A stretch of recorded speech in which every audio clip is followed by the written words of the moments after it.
Hello and welcome to another video review. This is Shock Troopers 2nd Squad, originally for arcades but later released on other systems including Virtual Console and Steam. What you're seeing here is the Neo Geo version.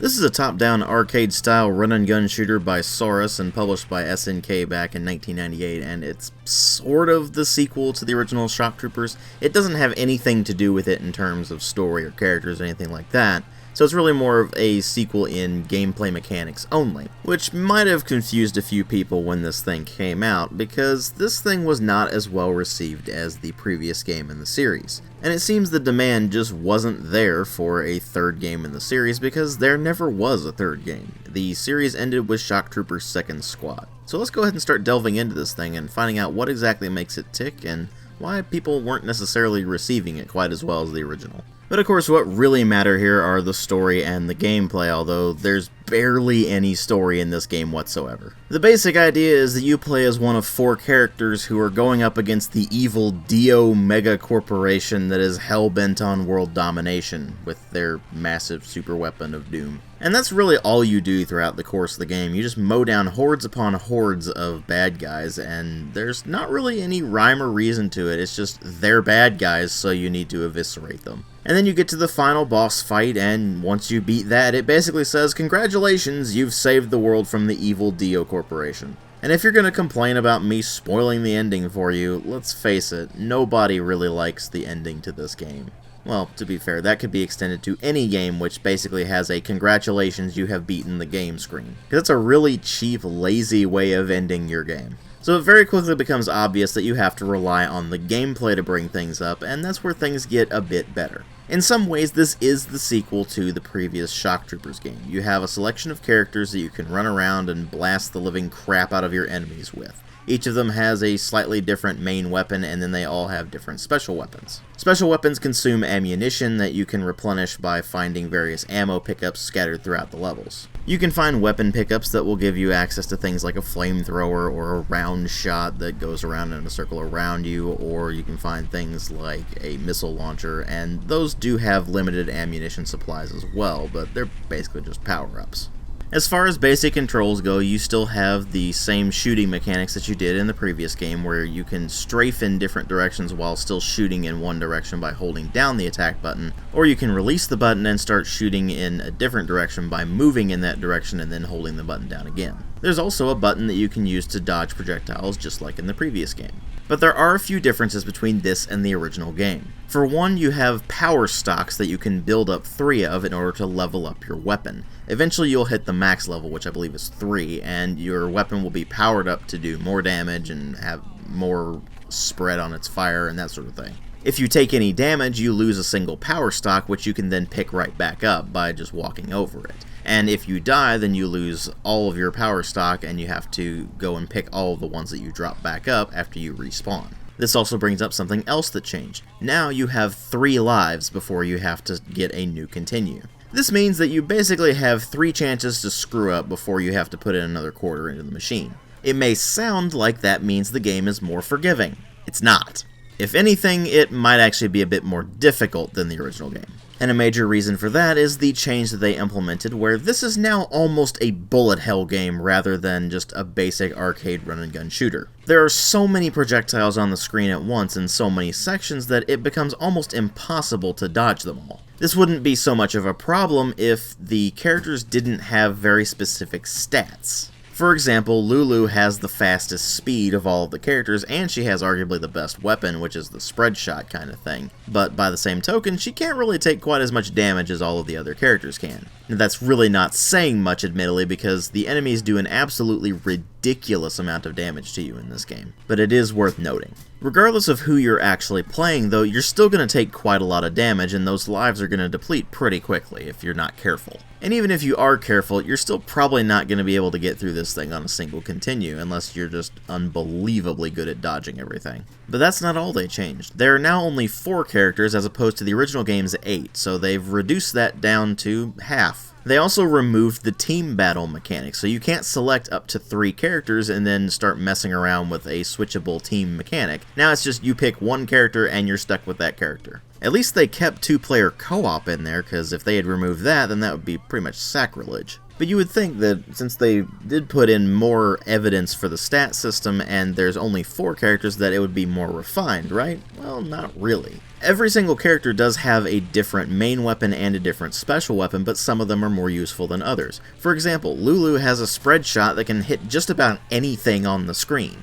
That is a huge advantage compared to all of the other characters, although there is the fact that Toy gets a laser that can actually shoot through things, so you can kind of line up some damage with that, but it doesn't do quite as much damage as other weapons do. Plus there's the fact that if you have to rely so much on evasion, then you're not going to want to play the slower characters. It is a lot harder to dodge all the projectiles if you're playing as, for example, Leon, who's the slowest character in the game, or even to some degree as Angel. And then there's a matter of things like Toy's special weapon just being pretty much useless. It causes a blast in a very small radius directly around wherever he's standing. That doesn't really help you all that much unless you're just completely surrounded by enemies, and that's not very often. The other special weapons all have fairly limited range, and they're really not as effective as you might hope they are. Most of the time you just end up relying on your main weapon because, like I said before, you can power that up and eventually it does quite a lot of damage. Which actually gets pretty frustrating because pretty much the only way you're going to be able to get item drops is if you go up close and melee enemies to death. The problem with that is that it leaves you wide open to getting massacred. So you would think that would mean it's a sort of risk-reward kind of thing, but it's really more risk than it is reward, because once you get past a certain point, you can't power up your weapon anymore, and that's really all it ends up dropping. You might get lucky and find a life energy pickup or a bit of ammunition for your special weapon, but most of the time you're going to get one of two things. Either a power stock for your main weapon,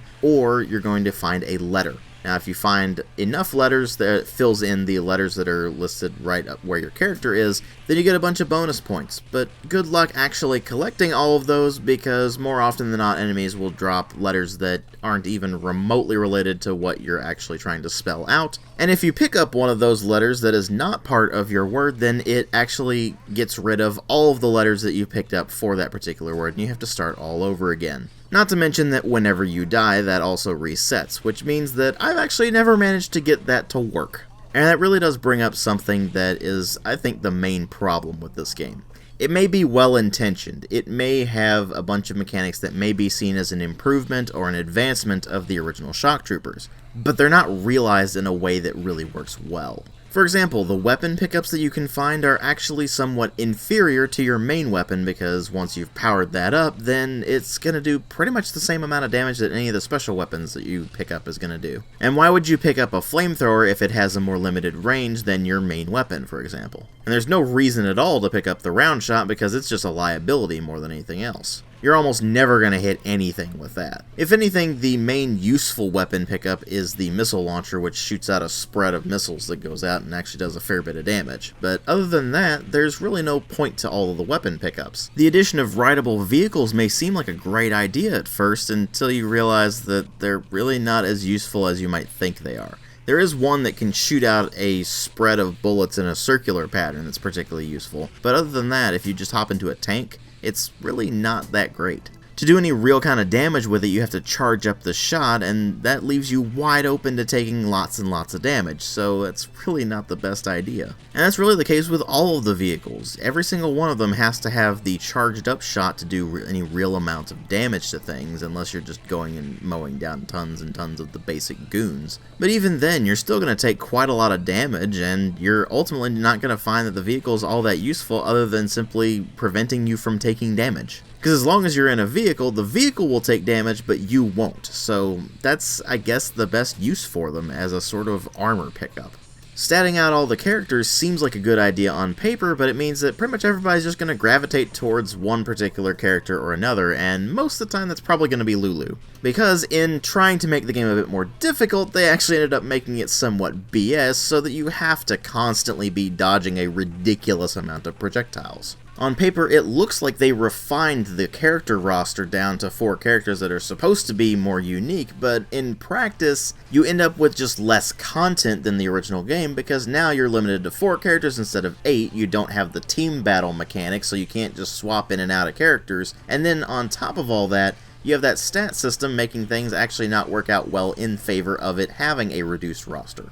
That's not to say that everything is bad. It is still serviceable as an arcade-style run-and-gun shooter. It's just that you have to put up with a lot of crap in order to get to anything that's actually enjoyable about it. And in most people's cases, you're just going to be better off playing the original Shock Troopers as opposed to Second Squad. Despite the appearances of Second Squad, it's actually more approachable, it's more accessible to newer players, it's a lot more enjoyable because it feels a lot more fair in terms of its difficulty. And it just ends up working better as a run-and-gun shooter than this does. Is this game terrible? No, but it's definitely extremely disappointing compared to the original Shock Troopers, and it's really a shame that the series went out on this one. It probably would have been better for this game if it wasn't a Shock Troopers game, if it was just some other franchise that happened to be very mechanically similar to it. Because then at least there wouldn't be that expectation compared to the original release, but since this is the sequel, you have to compare it to the original game. It would be flat out stupid not to compare it, and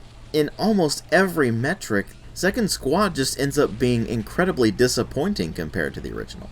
It's not a terrible game, but the only people I can really recommend it to are people who are willing to put up with the amount of crap that you had to deal with in this to get to anything remotely enjoyable about it, and enthusiasts of arcade-style run-and-gun shooters, because those two groups are really the only ones going to be able to get the most out of this. Because it is still solid enough in its absolute core mechanics, the core mechanics that dominated Shock Troopers 1, that there is still some enjoyment to be had from running around and blasting living crap out of anything in your way. But when you look at this and you see it's reduced in every single capacity, including even the routes that you can take. In the original game you had 3 routes you could take, in this one you only have 2. So add yet another thing to the list of disappointments for this being a sequel to the original. Generally speaking, with a sequel you should expand upon and refine the things that made the original worth playing.